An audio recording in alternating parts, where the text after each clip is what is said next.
وہ اسے آج بھی اتنا ہی عزیز تھا، اسے اب بھی روہیل احمر کی اتنی ہی پرواہ تھی، بس وہ خود کو اس سے دور رکھتی تھی، یہی حال تھا۔ مگر روہیل وہ تو رشتوں کا ترسا ہوا تھا، وہ پیار کا ترسا ہوا تھا، اب اس کی واحد دوست نے بھی اس کو چھوڑ دیا تھا، اب کون تھا دنیا میں اس کا؟ وہ بہت دکھی تھا، وہ ماہم پر غصہ تھا، وہ سمجھتا تھا کہ ماہم بھی سب کی طرح ہو گئی ہے، وہ اصل بات نہیں جانتا تھا، اسے غلط فہمیوں نے گھیر لیا تھا، اور کوئی بھی رشتہ چاہے وہ کتنا بھی مضبوط کیوں نہ ہو، ایک غلط فہمی سے ٹوٹ سکتا ہے، ایک غلط فہمی سب کچھ ختم کر سکتی ہے۔ رات کے کھانے کے بعد سب اپنے اپنے کمروں میں سونے کے لیے جا چکے تھے، روہیل بھی اپنے کمرے میں تھا جب کسی نے اس کے کمرے کا دروازہ بجایا۔ وہ یاسمین چچی تھیں۔ جی چچی، کوئی کام تھا؟ وہ اپنی بند ہوتی آنکھوں کو کھولنے کی کوشش کرتے بولا۔ ہاں۔ وہ ماریا کے کمرے کی کھڑکی کھل نہیں رہی، ذرا دیکھ لو تم اس کو آ کر۔ یہ چچی اتنے پیار سے کیوں بات کر رہی تھیں؟ وہ بس سوچ کر رہ گیا۔ آ بھی جاؤ۔ وہ ان کی آواز سے چونکا۔ جی آیا۔ وہ آنکھیں مسلتا ان کے پیچھے چل پڑا۔ تم دیکھو کھڑکی کو، میں پانی پی کر آتی ہوں۔ اور وہ سیڑھیاں اترتی نیچے چلی گئیں۔ روہیل کھڑکی کو چیک کرنے کے لیے کمرے میں گیا۔ جیسے ہی اس نے کھڑکی کو ہاتھ لگایا، اسے اپنے پیچھے سے کسی کے کمرے میں داخل ہونے کی اور پھر دروازہ بند کرنے کی آواز آئی۔ اس نے فوراً پیچھے مڑ کر دیکھا، وہ ماریا تھی۔ وہ بس اسے دیکھ ہی پایا تھا جب ماریا نے چیخنا چلانا شروع کر دیا۔ ہو کیا رہا تھا اس کو کچھ سمجھ نہیں آئی، مگر اس کے الفاظ سن کر جلد ہی اس کو ہوش آیا۔ روہیل، روہیل، مجھے چھوڑو، جانے دو مجھے، امی، ابو، ابو بچائیں۔ وہ روتے ہوئے چیخ رہی تھی۔ دروازے پر دستک ہونے لگی اور ماریا مسلسل چلا رہی تھی، بھائی خدا کا خوف کریں پلیز اب وہ ہچکیاں لے لے کر رو رہی تھی۔ روہیل کے تو آسان خطا ہونے لگے تھے۔ وہ ماریا کو چپ کروانے اس کی طرف بڑھا اور اسی وقت ماریا دروازہ کھول کر باہر نکلی اور سامنے کھڑی یاسمین چچی کے گلے لگ کے رونے لگی۔ گھر کے سب افراد وہاں تھے، ماہم سمیت۔ امی، امی، روہیل نے وہ روتے روتے کہنے لگی۔ اس کی ایکٹنگ کمال کی تھی۔ تجھے شرم نہیں آئی؟ ہائے دیکھو تو، تیری بہن جیسی ہے یہ۔ اور یاسمین چچی بھی روتے ہوئے بولی۔ امین چچا اس کی طرف بڑھے۔ روہیل نے کچھ کہنے کے لیے منہ کھولا ہی تھا جب ایک مکہ اس کے منہ پر پڑا اور اس کے بعد بس تھپڑوں اور مکوں کی برسات ہی شروع ہو گئی۔ کمبخت، احسان فراموش، ہمت کیسے ہوئی میری بیٹی کو ہاتھ لگانے کی؟ وہ مارتے ہوئے اس پر چلا رہے تھے، اس لیے تجھے پالا پوسا تھا یہ دن دیکھنے کے لیے، دیکھو میں تمہارا حشر کیا کرتا ہوں۔ اب وہ زمین پر گرا پڑا تھا اور امین چچا اپنے ہاتھ میں آنے والی ہر چیز اس کو مار رہے تھے۔ اس کے سر پر ایک گملہ لگا اور اس کے سر سے خون بہنے لگا۔ حمیر چچا بھی میدان میں آ چکے تھے، آج تو بس اس کی موت پکی تھی۔ وہ دونوں اسے مارتے مارتے اسے گھسیٹتے ہوئے سیڑھیوں سے نیچے لائے تھے، ایک دو ہڈیاں تو ٹوٹی ہی ہوں گی۔ وہ نیم بے ہوش ہو چکا تھا اور ادھر سب کھڑے ہمیشہ کی طرح اس کا تماشا دیکھ رہے تھے، مگر آج ان تماشائیوں میں ایک اور تماشائی بھی تھا۔ بے ہوش ہوتے وقت اس کی نظر ماہم پر پڑی تھی، وہ خاموشی سے اسے پٹتا ہوا دیکھ رہی تھی۔ اس کی نظروں میں اس کے لیے ہمدردی کے بجائے حقارت نظر آتی تھی۔ ہڈیوں کے علاوہ بھی کچھ اندر ٹوٹا تھا اور پھر اس کے بعد وہ کچھ دیکھ نہ پایا۔ وہ اب بے ہوش ہو چکا تھا، مگر وہ دونوں اب تک اسے مارے جا رہے تھے۔ اس گند کے لیے اب اس گھر میں کوئی جگہ نہیں ہے، کاشف اس کو اٹھا کے گھر سے باہر پھینکو، ابھی اور اسی وقت۔ ان کے کہنے پر کاشف آگے بڑھا اور روہیل کو گھسیٹتا گھر سے باہر لے گیا، جبکہ حمیر چچا نے امینہ چچی اپنی زوجہ کو اشارہ کیا اور وہ جا کر روہیل کا سامان باندھنے چلی گئیں۔ یاسمین چچی ماریا کو اپنے کمرے میں لے جا چکی تھیں، امین چچا اور حمیر چچا بھی اپنے کمروں کی طرف چل دیے۔ اب بس ادھر ایک ہی بندہ تھا، ماہم سکتے کے عالم میں ادھر ہی کھڑی تھی۔ اسے یقین ہی نہیں آ رہا تھا کہ روہیل کبھی ایسی حرکت بھی کر سکتا ہے۔ وہ اسے بچانے کے لیے بھی آگے نہیں بڑھی تھی، کیسے کرتی کچھ؟ وہ سب کچھ دیکھ لینے کے بعد اسے تو روہیل سے نفرت محسوس ہونے لگی تھی۔ بہت دیر ادھر کھڑے رہنے کے بعد وہ چپ چاپ اپنے کمرے کی طرف چل دی۔ اب تک وہ سکتے کی حالت میں تھی، کبھی بھی ایک طرف کی کہانی جان کر اس پر یقین نہیں کر لینا چاہیے۔ بظاہر نظر آنے والی زیادہ تر باتیں جھوٹی ہوتی ہیں اور جو ماہم نے دیکھا تھا وہ بھی جھوٹ تھا، مگر اس نے یقین کر لیا اس پر جو اس نے دیکھا۔ وہ اعتبار جو اسے روہیل پر تھا کدھر گیا اس وقت؟ یا شاید اعتبار تھا ہی نہیں۔ باہر روہیل بے ہوش روڈ پر پڑا تھا، کچھ لوگ اس کے ارد گرد جمع ہو گئے تھے، مگر کوئی اس کی مدد کو آگے نہیں بڑھ رہا تھا۔ کچھ دیر گزرنے کے بعد کچھ بزرگ لوگوں کے کہنے پر ایمبولینس منگوائی گئی اور روہیل کو ایمبولینس کے ذریعے ہاسپٹل لے جایا گیا۔ اس کا کافی خون بہہ چکا تھا، ڈاکٹر اسے ایمرجنسی وارڈ میں ہی لے گئے تھے۔ اس کے اس کے محلے کے 2 لوگ ہاسپٹل میں اس کے پاس رکے تھے۔ ڈاکٹر نے خون کا انتظام کرنے کو کہا تھا۔ چلو وہ تو جیسے تیسے انہوں نے انتظام کر ہی دیا، مگر ہاسپٹل والوں نے جب اس کا علاج جاری رکھنے کے لیے پیسے جمع کروانے کو کہا تو ان کو بھی پریشانی ہونے لگی۔ وہ روہیل کو ہسپتال لے تو آئے تھے، مگر اتنے پیسوں کا وہ اس کے لیے انتظام نہیں کر سکتے تھے، اور سب اس بات سے بھی بخوبی واقف تھے کہ روہیل کے ساتھ اس گھر میں کیا سلوک ہوتا رہا ہے، تو اس کے گھر والوں نے بھی ان کو پیسے نہیں دینے۔ لیکن جب کچھ اور ذہن میں نہ آیا تو انہوں نے اس کے گھر والوں سے ہی مدد لینے کا سوچا، مگر توقع کے عین مطابق انہوں نے 1 روپیہ بھی دینے سے صاف انکار کر دیا۔ اب وہ 2 آدمی بھی روہیل کو ہسپتال میں چھوڑ اپنے گھروں کو چلے گئے۔ کون کس کے لیے اتنا کچھ کرتا ہے؟ ہاں، مانا کہ دنیا میں اچھے لوگ بھی ہیں، مگر ہر کسی کو ہر بار اچھے لوگ تھوڑی مل جاتے ہیں۔ خوش قسمتی ہوتی ہے انسان کی جب اسے کوئی مدد کرنے والا مل جائے، مگر افسوس ہم ان کی قدر نہیں کرتے جو ہمارے لیے پریشان ہوتے ہیں، جو ہماری فکر کرتے ہیں۔ تبھی تو دنیا میں ایسے لوگ کم ہوتے جا رہے ہیں۔ وہ لوگ اب تک واپس نہیں آئے سر۔ نرس نے جا کر ڈاکٹر ارسل کو اطلاع دی۔ انہوں نے بتایا تھا کہ وہ اس کے گھر والے نہیں ہیں۔ تو وہ کچھ سوچنے کے لیے رکے۔ تم ڈاکٹر حماد کو کہو کہ علاج جاری رکھیں، ہم اسے اس حالت میں تو نہیں چھوڑ سکتے، ہمارا پیشہ ہمیں اس بات کی اجازت نہیں دیتا کہ کسی کو مرنے کے لیے چھوڑ دیا جائے، مگر سر وہ پیسے نہیں ہیں تو جب تک اس کو ہوش نہیں آ جاتا تب تک علاج جاری رکھو، وہ ہوش میں آئے گا تو کیا پتا اپنے گھر والوں کے بارے میں کچھ بتا دے، اور اس کا کوئی نہ ہوا تو دیکھ لیں گے، اب تم جاؤ۔ یہ کہتے وہ کام میں پھر سے مصروف ہو گئے۔ وقت کے شکنجوں نے خواہشوں کے پھولوں کو نوچ چھوڑا ہے، کیا یہ ظلم تھوڑا ہے؟ درد کے جزیروں نے آرزو کے جیون کو مقبروں میں ڈالا ہے، ظلمتوں کے ڈیرے ہیں، لوگ سب لٹیرے ہیں، سکون روٹھ بیٹھا ہے، ذات ریزہ ریزہ ہے، تار تار دامن ہے، درد درد جیون ہے، شبنمی سی پلکیں ہیں، قرب ہے نہ دوری ہے، زندگی ادھوری ہے، اب سمجھ آیا کہ موت کیوں ضروری ہے۔ 4 دن بعد آخر کار اس کو ہوش آ چکا تھا۔ اب بھی اس کی حالت کافی خراب تھی، مگر خطرے سے باہر تھی۔ تم اپنے بارے میں بتاؤ، کون ہو؟ کوئی بھی تمہارے گھر سے تمہارے لیے نہیں آیا؟ ڈاکٹر حماد اس سے پوچھنے لگے۔ اب وہ کیا بتاتا کہ اپنے گھر والوں ہی کی مہربانی سے وہ یہاں پر ہے۔ اس کے لیے وہ وقت بہت تکلیف دہ اور کٹھن تھا۔ زخموں کی تکلیف تو الگ، اور اپنوں کے رویوں سے جو تکلیف پہنچی ہے اس کا دکھ بہت زیادہ ہوتا ہے۔ وہ اب تک برداشت کرتا رہا تھا، اب وہ تھک چکا تھا ان رشتوں سے، ان لوگوں سے اور ان کے رویوں سے۔ کوئی نہیں ہے میرا۔ یہ بولتے ہوئے اس کی آنکھوں میں آنسو بھر آئے۔ اتنے رشتوں کے ہوتے ہوئے بھی وہ اکیلا تھا۔ آرام کرو تم، وہ اس کا کندھا تھپک کے کہتے باہر چلے گئے، اور روہیل اپنے آنسو صاف کرنے لگا۔ ایک ہاتھ پہ ڈرپ، ایک بازو اور ایک پیر پر پلسٹر، سر پر پٹی بندھی ہوئی، آنکھیں سوجی ہوئی، ناک پہ بھی پٹی، اور چھوٹے زخم الگ۔ کوئی بھی اسے دیکھ کر پہچان نہ پاتا کہ وہ روہیل ہی تھا۔ تمہارا اب تک کا سارا بل ڈاکٹر ارسل نے پے کیا ہے، تمہیں اب ان پہ اور بوجھ نہیں ڈالنا چاہیے، اب تمہیں ہم ڈسچارج کر سکتے ہیں۔ آج جب ڈاکٹر حماد اس کا چیک اپ کرنے آئے تو انہوں نے کہا، جی میں سمجھ گیا۔ وہ سر ہلا کر بولا۔ آج وہ 2 دن کے بجائے پورے ہفتے بعد گھر واپس آیا تھا۔ خیر سے ماہم کے یہ دن سکون سے گزرے تھے۔ اب وہ آیا بھی تھا تو ویسے ہی غصے میں تھا۔ ماہم وہ چلاتا ہوا کمرے میں داخل ہوا جب ماہم نیند میں کھوئی تھی۔ ان آوازوں سے اس کی آنکھ کھلی اور روہیل کو اپنے سامنے انتہائی غصے کی حالت میں پایا۔ وہ کچھ کہتی اس سے پہلے ہی روہیل اسے بازوؤں سے دبوچ کے کھڑا کر چکا تھا۔ تم نے اپنے گھر کال کی تھی؟ وہ غصے سے دھاڑا۔ ایک بار واقعی ماہم نے اپنے گھر کال کی تھی، وہ اپنے گھر والوں سے بات کرنا چاہتی تھی۔ کیسے انہوں نے ماہم کو اس شخص کے حوالے کر دیا تھا؟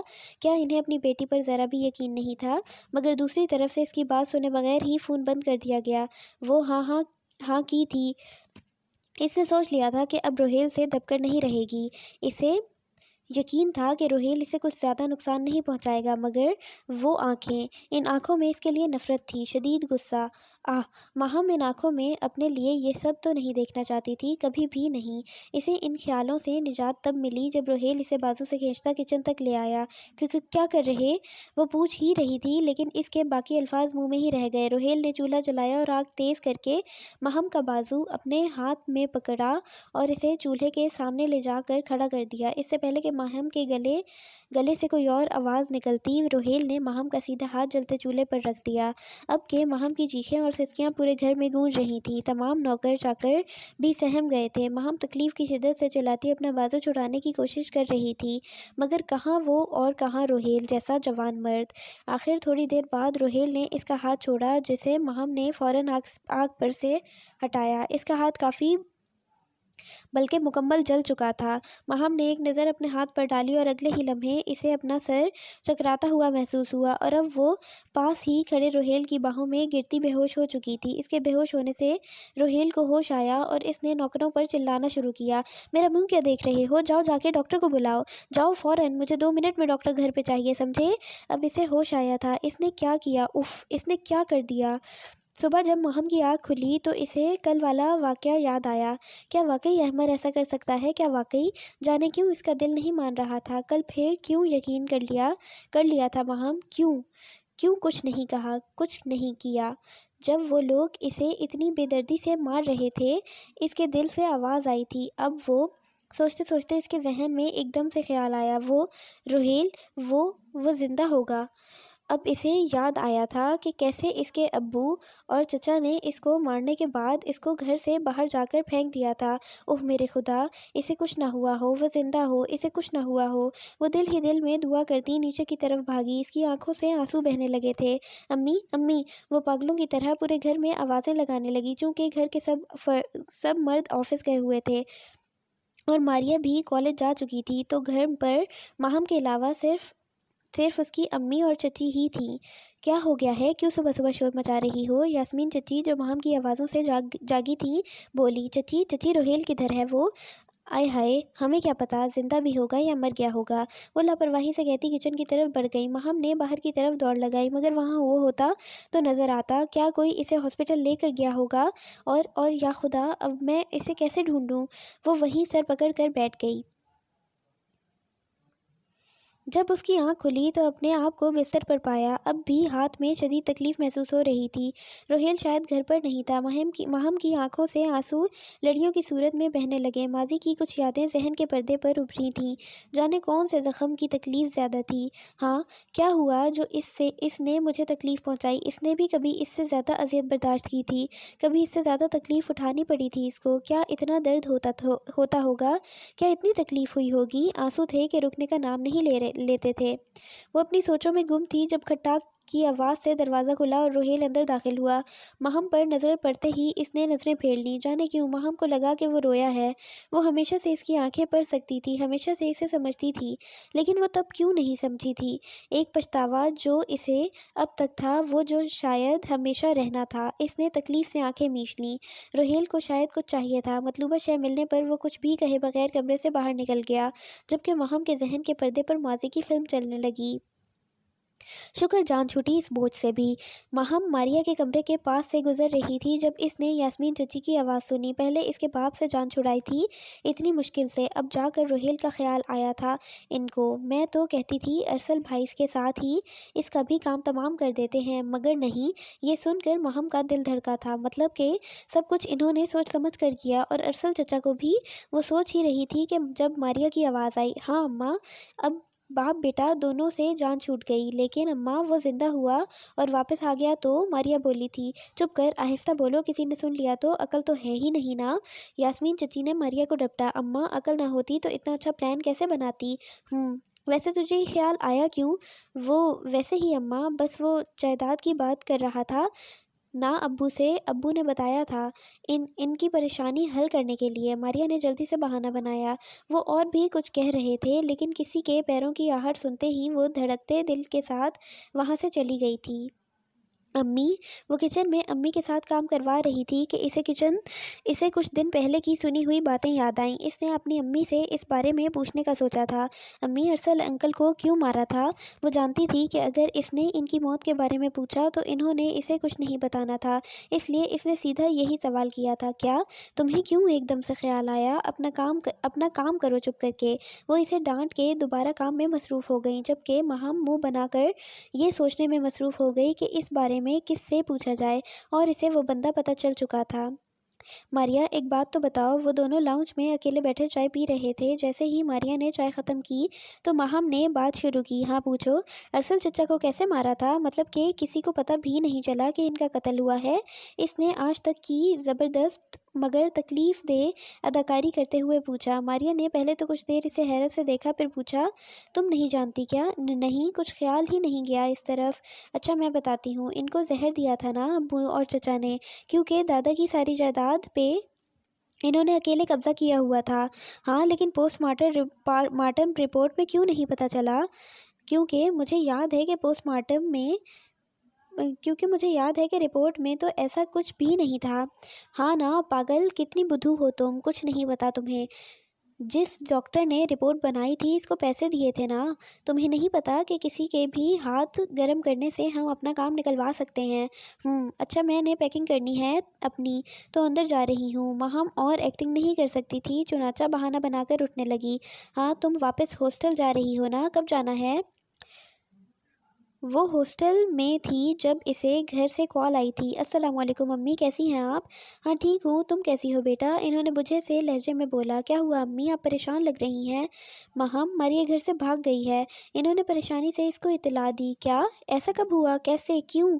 2 دن سے لاپتہ تھی، آج صبح کال کر کے بتایا کہ اس نے شادی کر لی ہے، اس منحوس لڑکے کے ساتھ ہی بھاگی ہوگی۔ اوہ پھر اب ایسا کیوں کیا اس نے امی؟ یہ سوال پوچھنے کے بعد ہی اسے ایک دم سے یاد آیا کہ کیسے ماریا کی امی کے پوچھنے پر کہ اسے روہیل کو گھر سے نکلوانے کے پلان کا خیال کیسے آیا، وہ ایک دم سے گڑبڑا سی گئی تھی اور بات کرتے ہوئے بھی اٹک رہی تھی۔ خدا جانے، ہماری تو عزت خاک میں ملا گئی نا، سارے زمانے میں تھو تھو ہو رہی ہے ہم پر، کسی کو منہ دکھانے کے قابل نہیں چھوڑا اس نے تو۔ امینا، مہم کی امی غصے سے بولیں۔ احمر بیٹا کدھر رہ گئے تھے؟ وہ بزرگ اس کو دیکھتے ہی پریشانی سے بولے۔ انکل سٹور تک ہی گیا تھا، رش بہت تھا اس لیے تھوڑی دیر ہو گئی، وہ مسکراتا ہوا بولا۔ باسط صاحب سے احمر کو بہت دلی لگاؤ ہو چکا تھا، وہ اس کو اپنے ہی لگتے تھے، بلکہ جتنا پیار انہوں نے دیا تھا روہیل کو اتنا تو اس کے کسی اپنے نے کبھی بھی نہیں دیا تھا۔ ٹھیک ہی کہتے ہیں، دانشمند کے رشتے خون کے نہیں احساس کے ہوتے ہیں، احساس نہ ہو تو اپنے پرائے لگتے ہیں، اور اگر احساس ہو تو پرائے بھی اپنے ہو جاتے ہیں۔ جب وہ ہاسپٹل سے ڈسچارج ہوا تھا تو اس کے پاس رہنے کے لیے کوئی جگہ نہیں تھی، کتنے ہی دن رات اس نے روڈ پہ گزارے تھے، کسی نے کچھ کھانے کو دیا تو کھا لیا، نہیں تو کتنا وقت بھوکے پیاسے رہ کر گزارا تھا۔ پھر ایک دن خدا نے باسط صاحب کی شکل میں اس کے لیے ایک فرشتہ بھیجا۔ باسط صاحب کی اولاد نے بڑھاپے میں ان کو اکیلا چھوڑ دیا تھا، ان کی زوجہ کا انتقال بہت پہلے ہی ہو چکا تھا، ان کے 2 بیٹے اور ایک بیٹی تھی، بیٹی شادی کے بعد کینیڈا منتقل ہو چکی تھی، جبکہ ان کے دونوں بیٹوں نے جب اپنا کاروبار شروع کیا تھا اور ان کے کاروبار میں بہت ترقی ہونے لگی تو انہوں نے اپنے علیحدہ گھر لے لیے تھے، اور شادی کے بعد تو وہ دونوں بالکل ہی اپنے باپ کو بھول گئے تھے۔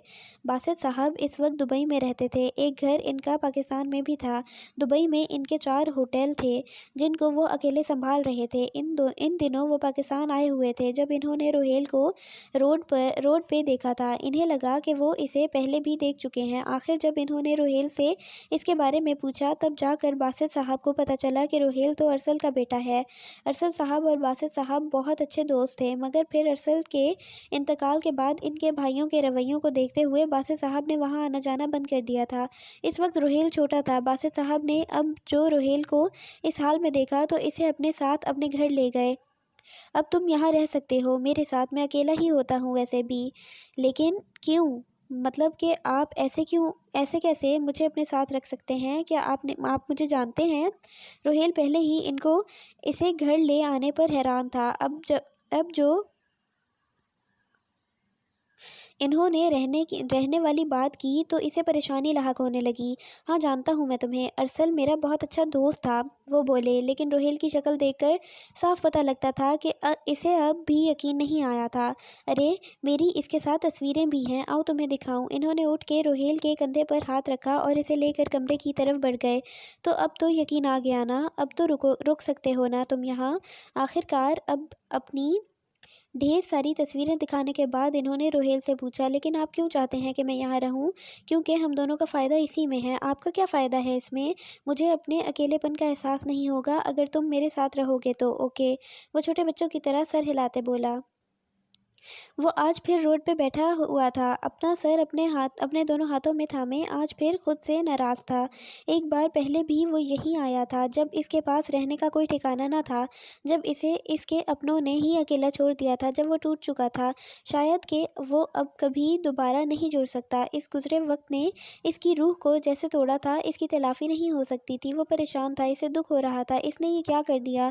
لیکن وہ کیوں پریشان ہو رہا تھا؟ اس نے ماہم سے اسی لیے تو شادی کی تھی نا، وہ اسے تکلیف دینا چاہتا تھا، وہ بدلہ لینا چاہتا تھا، لیکن وہ ایسا کیوں کرتا؟ وہ تو بے گناہ تھی، وہ اسے تکلیف میں نہیں دیکھ سکتا تھا، وہ ایسا نہیں کر سکتا تھا۔ مگر اس سر درد کا کیا جو اس کو پاگل بنا دیتا تھا؟ وہ تو اب بھی ماہم کو اتنا نقصان نہ پہنچاتا، مگر وہ ہوش میں کہاں تھا؟ آج پھر اس کا سر درد سے پھٹا جا رہا تھا۔ اس کے دل و دماغ کے بیچ ایک جنگ جاری تھی۔ دل تو اس کا ساتھی تھا جسے وہ تکلیف دے کر آیا تھا، اور دماغ باغی تھا، وہ کچھ نہیں سننا چاہتا تھا۔ جو کرو روہیل، لیکن اسے ایسے تکلیف نہیں دینی چاہیے۔ اس نے دل میں اپنے آپ سے ہی بات کی۔ وہ اپنے آنسو صاف کرتا اٹھا جو کتنے ہی سالوں بعد نکلے تھے، اور اب سالوں کا حساب پورا کر رہے تھے۔ اب اس کا رخ گھر کی طرف تھا۔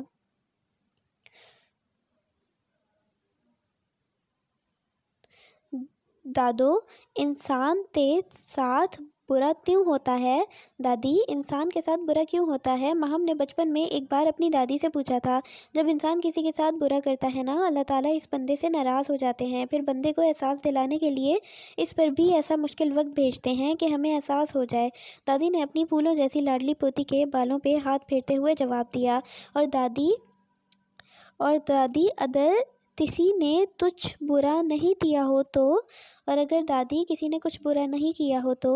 اس نے اپنی بڑی بڑی آنکھیں جھپکتے ہوئے ایک اور سوال کیا۔ تو بیٹا، وہ انسان کی آزمائش ہوتی ہے۔ آزمائش کیا ہوتی ہے؟ اس نے اسی معصومیت سے پوچھا۔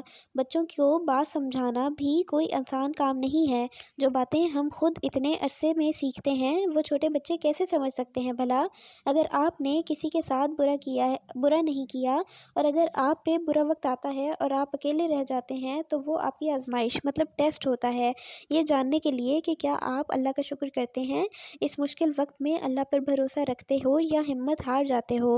اتنی باتوں میں سے آدھی تو اس کے سر پر سے گزر گئی تھیں، مگر آج اسے ان باتوں کی سمجھ آ رہی تھی۔ وہ اکیلی تھی، وہ پریشان تھی، بے گناہ تھی، لیکن وہ اللہ پر بھروسہ نہیں چھوڑے گی۔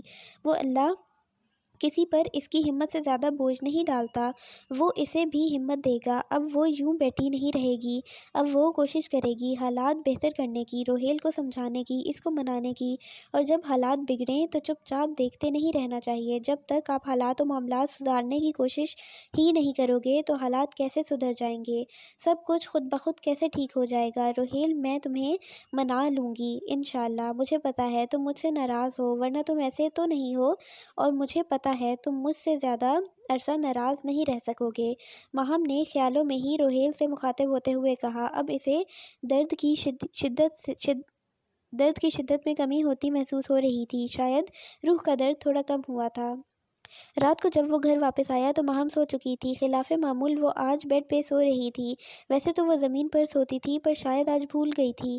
احمر کی نظر اس پر پڑی تو وہیں رک گئی تھی۔ وہ بیڈ پر بیٹھا اسی کو دیکھے گیا، جبکہ ماہم دنیا جہاں سے بے خبر سو رہی تھی۔ کتنا یاد کیا تھا اس نے ماہم کو، مگر کتنا دکھی بھی تو کیا تھا ماہم نے روہیل کو۔ وہ اسے ان لوگوں میں اکیلا چھوڑ گئی، پھر وہ بدل گئی، وہ اس پر بھروسہ بھی نہیں کرتی تھی۔ ان باتوں نے روہیل کو جتنا دکھ دیا تھا وہ ناقابل بیان تھا۔ اس کو نہیں معلوم تھا، لیکن اس نے اپنے آپ پہ جو خول چڑھا لیا تھا رات کے اس پہر ماہم کو دیکھتے، وہ خول کھل چکا تھا۔ اب کیا کرنا تھا وہ سوچ رہا تھا۔ اس نے اوروں کو بھی تو معاف نہیں کیا تھا۔ جی ہاں، لیکن بروقت علاج نہ کروانے کی وجہ سے اب اس بیماری کا علاج ممکن نہیں ہے۔ ہاسپٹل کے ایک کمرے میں باسط صاحب اور احمد بیٹھے تھے، جبکہ ان کے مقابل میں بیٹھا ڈاکٹر احمد کی رپورٹس دیکھ رہا تھا۔ جب گھر والوں نے اسے مار کر گھر سے باہر پھینکا تھا تو روہیل کے سر پر شدید چوٹ آئی تھی، اور چونکہ مکمل علاج نہیں کروایا گیا تھا، جس کی وجہ سے اس کے سر میں شدید درد رہنے لگا تھا، اور کبھی کبھار تو درد اتنا بڑھ جاتا کہ وہ اپنے حواسوں میں ہی نہیں رہتا تھا۔ ڈاکٹر کہتے تھے کہ اس چوٹ کا وقت پر علاج نہ کروانے کی وجہ سے ایسا ہوا ہے۔ اب یہ درد مستقل ختم نہیں ہو سکتا تھا، البتہ دوائیں لیتے رہنے سے ہی اس درد سے نجات ممکن تھی۔ کوئی بات نہیں بیٹا، ہم کسی اچھے ڈاکٹر کو دکھائیں گے، باسط صاحب ہسپتال سے باہر نکلتے روہیل سے بولے، جبکہ روہیل جواباً ہلکا سا مسکرا دیا۔ اب روہیل باسط صاحب کے ساتھ ہی رہتا تھا۔ انہوں نے روہیل کو اپنا بیٹا بنا لیا تھا، جبکہ روہیل کو ہمیشہ یہ بات کھٹکتی تھی کہ وہ اس کے ساتھ اتنا اچھا سلوک کیوں کرتے ہیں۔ وہ اپنے قریبی رشتوں سے ڈسا ہوا اب نئے رشتوں سے ڈرتا تھا۔ وہ ڈرتا تھا جب وہ اسے اپنا بیٹا کہتے تھے، وہ تب بھی ڈرتا تھا جب باہر کوئی اس سے اچھے سے بات کرتا تھا، لیکن باسط صاحب کی وہ عزت بھی بہت کرتا تھا۔ وہ اچھے اخلاق کے انسان تھے۔ انہوں نے اسے رہنے کی جگہ ہی نہیں دی بلکہ وہ سب کچھ دیا جو ان کے بیٹوں کے پاس تھا۔ وہ روہیل میں اور اپنے بیٹوں میں بالکل بھی فرق نہیں رکھتے تھے۔ باسط صاحب روہیل کو اپنے دوست کے بیٹے کی حیثیت سے ہی اپنے گھر میں لائے تھے، مگر انہوں نے نوٹ کیا کہ جب سے وہ وہاں آیا تھا ہمیشہ ڈرا سا رہتا تھا۔ وہ اس کے ماضی کے بارے میں بھی جان چکے تھے۔ وہ دیکھ رہے تھے کہ وہ 20 سالہ جوان لڑکا کیسے ٹکڑے ٹکڑے بکھرا ہوا تھا، اس کی روح کتنی زخمی تھی۔ اس کی حالت دیکھتے ہوئے ہی انہوں نے روہیل پہ زیادہ توجہ دینی شروع کر دی تھی۔ وقت گزرنے کے ساتھ ساتھ روہیل سے ان کی انسیت اتنی بڑھ گئی کہ وہ اسے اپنے بیٹوں کی طرح عزیز لگنے لگا تھا۔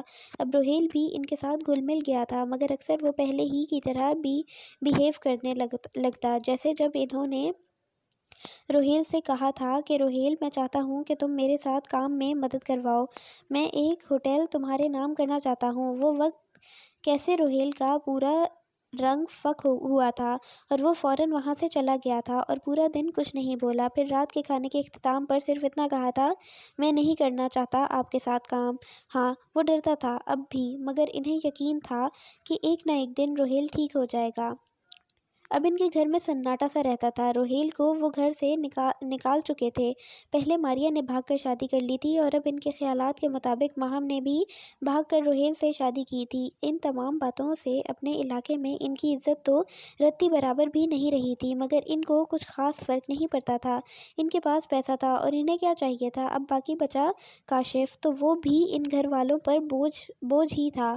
اس نے غلط دوستوں کی صحبت میں پڑ کر نشہ کرنا شروع کر دیا تھا۔ اس کے علاوہ علاقے کے آوارہ لڑکوں میں اس کا شمار ہوتا تھا۔ بڑوں کی عزت کرنا جیسے اس نے سیکھا ہی نہیں تھا۔ پہلے تو امین صاحب نے کوئی دھیان نہ دیا، مگر جب حالات مزید بگڑنے لگے تو انہوں نے کاشف پر پابندیاں لگانی شروع کر دیں۔ مگر جب پانی سر سے گزر جائے تو حالات اتنی آسانی سے نہیں سدھرتے۔ کاشف نے بھی اس کے بعد گھر سے باہر رہنا شروع کر دیا۔ مختصراً وہ دونوں بھائی اپنی اولادوں کو کھو چکے تھے۔ اب ان کو تھوڑا پچھتاوا ہوتا تھا، نہیں روہیل سے برے سلوک کا نہیں، بلکہ اس بات کا کہ کاش اپنی اولاد پہ وقت پر دھیان دے لیتے تو ایسی زندگی نہ گزار رہے ہوتے۔ مگر زندگی تو چلتی رہتی ہے، ان کی بھی گزر رہی تھی۔ صبح روہیل نے ماہم سے کوئی بات نہیں کی تھی۔ اسے حیرانی ہوئی تھی یہ دیکھ کے کہ اس نے ماہم کو بیڈ پہ سو جانے کی وجہ سے ڈانٹا تک نہیں تھا۔ اس نے ایک لمبی سانس بھری، آج اسے روہیل سے معافی مانگنی تھی۔ رات کو وہ سب سو رہے تھے جب امین صاحب کا فون بجا۔ اس وقت وہ گہری نیند میں تھے تو کال کاٹ کے پھر سے سوتے بنے، مگر بار بار کالز آنے کی وجہ سے انہیں مجبوراً اٹھنا ہی پڑا۔ صبح کے 4 بج رہے تھے، اب کالز آنا بند ہو گئی تھیں۔ انہوں نے نمبر دیکھنے کے لیے موبائل اٹھایا ہی تھا جب کسی نے ان کے کمرے کا دروازہ زور زور سے کھٹکھٹانا شروع کیا۔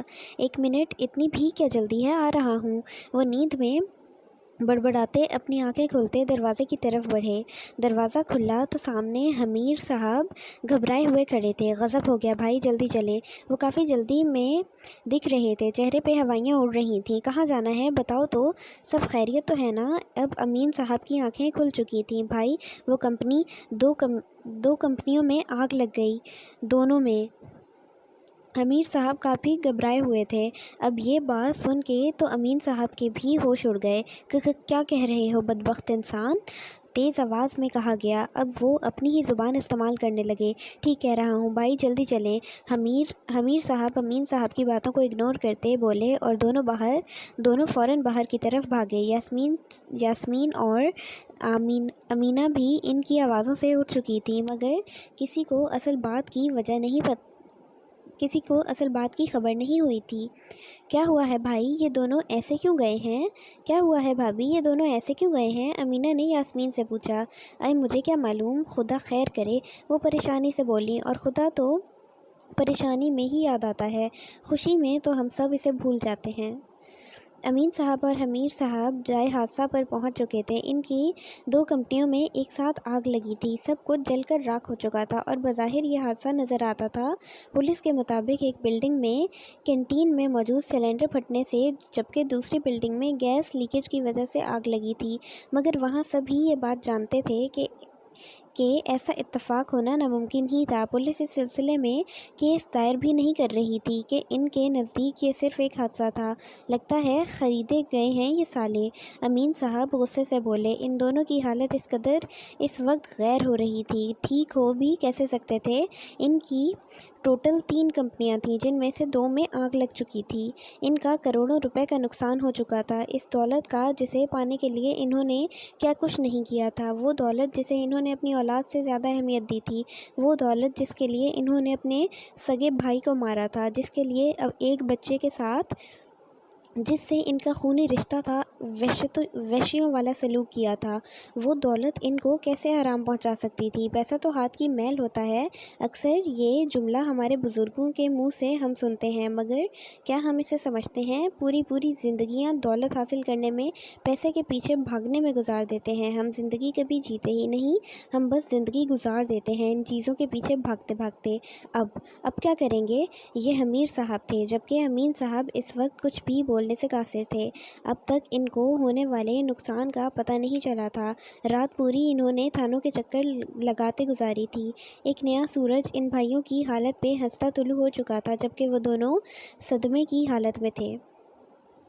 ماہم اب تک روہیل کا انتظار کر رہی تھی۔ کل اسے روہیل سے بات کرنے کا موقع ہی نہیں ملا تھا، ملا بھی تو اس کی روہیل سے بات کرنے کی جرأت نہ ہوئی۔ کل شام ہی سے وہ غائب تھا، اور اب شام کے 7 بج رہے تھے، پورا ایک دن ہونے کو آیا تھا۔ عموماً وہ کہیں دور جاتا تو بتا کر ہی جاتا تھا، اور دبئی جانا ہوتا تو ڈھیر پابندیاں جو ماہم پر لگتی تھیں، اس سے اس بات کا اندازہ ہو ہی جاتا تھا۔ وہ انہی سوچوں میں گم تھی جب وہ کمرے میں داخل ہوا۔ ہیلو ڈارلنگ، تمہارے لیے ایک گڈ نیوز ہے میرے پاس، گیس تو کرو۔ وہ اپنے مخصوص انداز میں مسکراتا ٹی وی کی طرف بڑھا، جبکہ ماہم کو اس کی مسکراہٹ دیکھ کے ہی کچھ غلط ہونے کا احساس ہوا۔ وہ ریموٹ تو پکڑانا ذرا۔ روہیل نے سائڈ ٹیبل پر پڑے ریموٹ کی طرف اشارہ کیا۔ ماہم نے ریموٹ اٹھا کر اسے پکڑایا۔ اب کمرے میں خبروں کی آواز گونج رہی تھی کہ ماہم کے کانوں میں پڑنے والے الفاظ سے اس کے کان کھڑے ہو گئے۔ معروف بزنس مین امین شاہ اور ان کے بھائی امیر شاہ کی دونوں کمپنیوں میں گزشتہ رات آگ بھڑک اٹھی، جس کی وجہ سے دونوں بلڈنگز جل کر راکھ ہو گئیں۔ پولیس کا کہنا ہے کہ یہ محض ایک حادثہ تھا، تفصیلات جانتے ہیں ہمارے نمائندے۔ روہیل نے ٹی وی کی آواز بند کی اور ماہم کی طرف دیکھ کر ایک زوردار قہقہا لگایا۔ ماہم جو اپنی آنکھیں پھاڑے ٹی وی پر چلتی نیوز دیکھ رہی تھی، روہیل کے قہقہا لگانے پر اس کی طرف دیکھنے لگی۔ تم نے کیا ہے یہ؟ وہ پوچھ رہی تھی یا بتا رہی تھی، اس کے انداز سے کچھ پتہ نہیں چلتا تھا۔ ہاں، میں نے اپنے حصے کی جائیداد ان سے لے لی، مگر اب تو کہانی باقی ہے۔ ان کے پاس وہ ایک گھر بھی فالتو پڑا ہے نا شاید؟ روہیل سوچنے کی ایکٹنگ کرتا بولا۔ تو کیا سب چھین لو گے ان سے؟ ماہم نے آرام سے پوچھا۔ ایکچولی میرے خیال میں یہ سب ان کی ضرورت سے کچھ زیادہ ہی ہے۔ میں تو ان کا گھر سب لوگوں سمیت ہی اڑا دینے کا سوچ رہا تھا، لیکن وہ کیا ہے نا کہ میں تمہارے باپ اور چچا کی طرح قاتل نہیں ہوں، نہ ہی بننا چاہتا ہوں۔ روہیل زہریلے سے لہجے میں بولا۔ اس نے جان بوجھ کر تمہارے باپ اور چچا کہا تھا، ماہم کو باور کروانے کے لیے کہ اب وہ ان کو اپنا نہیں سمجھتا۔ ماہم اس کے انداز پہ چپ ہو گئی، کہتی بھی کیا، وہ باغی ہو چکا تھا۔ ہاں، پر معافی اسے مانگنی تھی۔ کیا اس وقت روہیل سے اس بارے میں بات کرنا ٹھیک رہے گا؟ ماہم نے خود سے پوچھا۔ اس نے ایک نظر اپنے جلے ہوئے ہاتھ پر ڈالی۔ کیا اسے یہ رسک لینا چاہیے، یہ جانتے ہوئے بھی کہ وہ غصے میں آ کر کیا کر سکتا ہے؟ اس نے ایک گہری سانس بھری۔ روہیل، اس نے دھیرے سے کہا۔ روہیل جو کہ بیڈ پہ جا کر بیٹھا ہی تھا، اس کی طرف دیکھنے لگا۔ ماہم بھی اس کے پاس ہی جا کر کھڑی ہو گئی۔ اس کا جسم کانپ رہا تھا اور یہ بات روہیل نے بھی محسوس کی تھی۔ کیا ہوا؟ روہیل نے نرمی سے پوچھا تھا، کیونکہ وہ اسے اور خوفزدہ نہیں کرنا چاہتا تھا۔ بات کرنی ہے تم سے، اس نے اٹکتے ہوئے بولا۔ بولو، دھیما لہجہ۔ میں نے معافی مانگنی تھی تم سے۔ اس نے توڑ کر پورا جملہ مکمل کیا۔ روہیل نے آئیبرو اٹھا کر اس کی طرف دیکھا۔ کس بات کی معافی؟ میں نے تمہیں ہرٹ کیا بہت، اس لیے۔ زبان اس کا ساتھ نہیں دے رہی تھی، لیکن آج اس نے بات کرنے کی ٹھان لی تھی۔ روہیل کا لہجہ دیکھ کر اسے ہمت ملی تھی۔ اس کی بات سن کر روہیل کو چپ سی لگ گئی، سانس تھم گئی، اندر سکون سا اترا تھا۔ اسے احساس تھا کہ اس نے روہیل کو ہرٹ کیا، وہ معافی مانگ رہی تھی۔ روہیل کا دل اس کے نہ چاہتے ہوئے بھی پگھلنے لگا تھا۔ اب کیوں مانگ رہی ہو معافی؟ زبان سے شکایت نکلی تھی، دل رونے کو کر رہا تھا۔ اس نے خود کو مضبوط کرنے کی کوشش کی، مگر بے سود۔ سوری نا، وہی اپناپن، وہی کہ وہ مان جائے گا۔ نہیں کر رہا ریزسٹ۔ اس کے انداز پہ روہیل کا دل نرم پڑ رہا تھا۔ وہ ایسا نہیں چاہتا تھا، مگر وہ نہیں کر پا رہا تھا ریزسٹ۔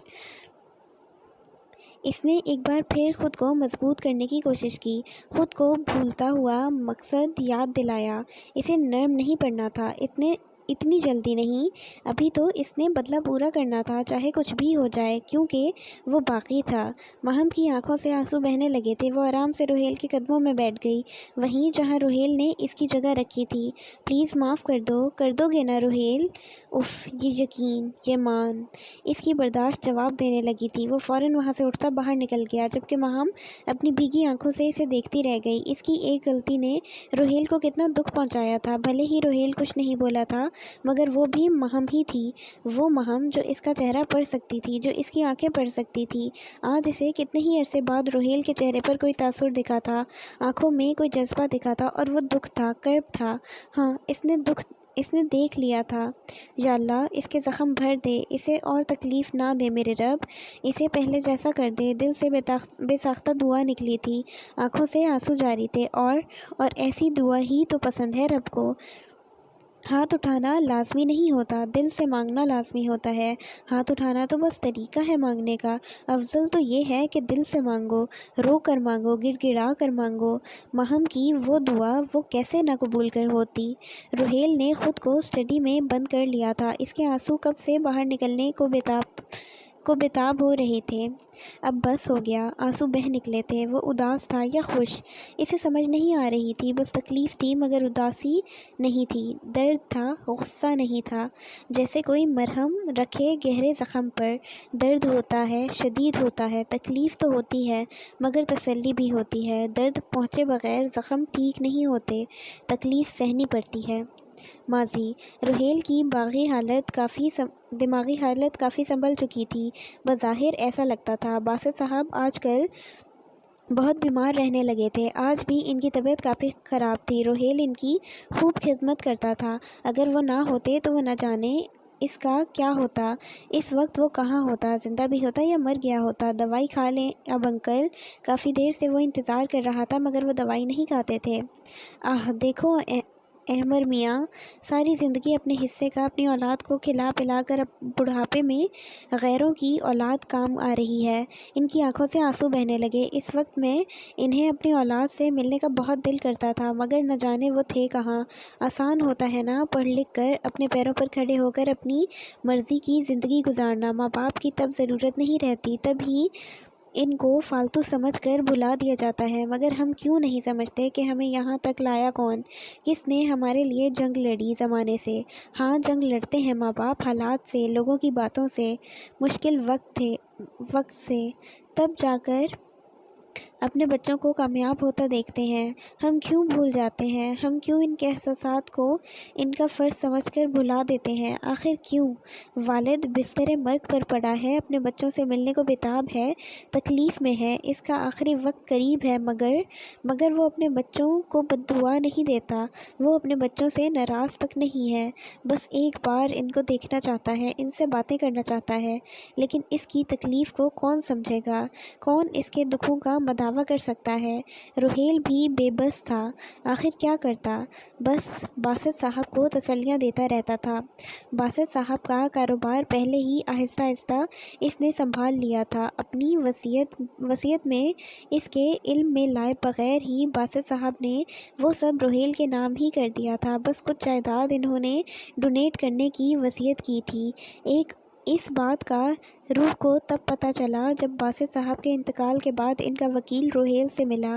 باسط صاحب کی موت روحیل کے لیے بہت بڑا دکھ تھا، ان کے کتنے احسان تھے روحیل پر۔ ان کے انتقال کے کچھ عرصہ بعد اس نے سوچا وہ جو کب سے کرنا چاہتا تھا اب وہ اس کے لیے تیار تھا، اب وہ کمزور نہیں رہا تھا، اب اس کے پاس پیسہ بھی تھا، اس پیسے سے کہیں زیادہ جس پر اس کے چچاؤں نے قبضہ کر رکھا تھا۔ تب اس نے مہم سے شادی کا فیصلہ کیا تھا، وہ تب بھی برا نہیں تھا۔ اس دن سب لاؤنج میں بیٹھے شام کی چائے پی رہے تھے، ساتھ میں گپ شپ چل رہی تھی۔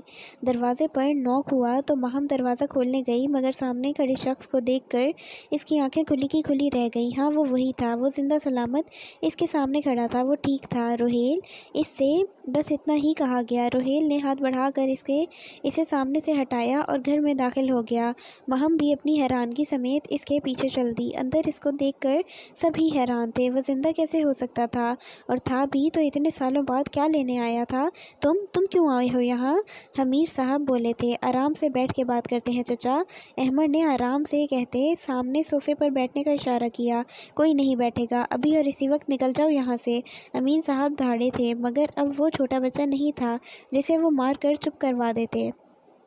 میں تو کہیں نہیں جا رہا اپنے گھر سے، اچھا ہوگا آپ لوگ آرام سے بیٹھ کر میری بات سن لیں، بے نیازی سے کہا گیا۔ ہر کوئی حیران تھا کہ یہ وہی روحیل تھا۔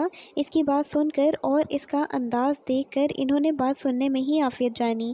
جلدی کہو کیا کہنے آئے ہو؟ امین صاحب ناگواری سے بولے۔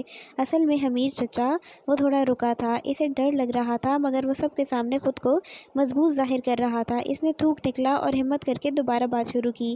میں مہم کے ساتھ شادی کرنا چاہتا ہوں۔ اس نے نظریں اٹھا کر اوپر دیکھا، وہ ان کا جواب جانتا تھا، مگر پھر بھی ایک امید، ایک آس تھی دل میں کہ شاید۔ سب اسے غور سے دیکھ رہے تھے، گویا سب کو سانپ سونگھ گیا ہو۔ مہم کمرے میں جا چکی تھی۔ آئے، دماغ تو خراب نہیں ہے تمہارا؟ شائستہ بیگم بولی۔ اس سے پہلے کہ وہ اور کچھ کہتی، حمیر صاحب نے انہیں چپ رہنے کا اشارہ کیا اور خود بولے، تم نے سوچ بھی کیسے لیا ایسا ممکن ہے؟ میری طرف سے صاف نہ ہے، اب دفع ہو جاؤ ادھر سے۔ مگر پتہ نہیں وہ کس امید پہ بولا تھا مگر اس جواب میں امین صاحب کی بات پہ شوق لگا تھا۔ امین صاحب نے کہکہا لگایا، بچے تمہیں کیا لگتا ہے ہم پاگل ہیں؟ مہم سے تمہاری شادی کر دیں اور اپنی ساری محنت ضائع کر دیں؟ ارسل بھائی کو اس لیے زہر دے کر تو نہیں مارا تھا نا ہم نے؟ وہ جنونی انداز میں بولے تھے۔ اب سانپ سونگھنے کی باری روحیل کی تھی۔ وہ اب تک نہیں جانتا تھا کہ اس کے باپ کی موت کیسے ہوئی تھی، نہ اس نے کبھی ایسا کچھ سوچا تھا۔ تو وہ سب اتنے گر چکے تھے، اس کے بعد کس نے کیا کہا اسے کچھ سنائی نہیں دیا۔ وہ فوراً اس گھر سے باہر نکل گیا جہاں انسانیت ختم ہو چکی تھی، جہاں رشتوں سے زیادہ پیسوں کی چاہت تھی۔ وہ وہاں نہیں رہنا چاہتا تھا۔ اگلے کچھ دنوں تک تو اسے کسی چیز کا ہوش نہیں نہ رہا۔ جب ہوش آیا تو تب اس نے فیصلہ کیا اس سے بدلہ لینے کا۔ مہم سے شادی تو اب کرنی ہی تھی۔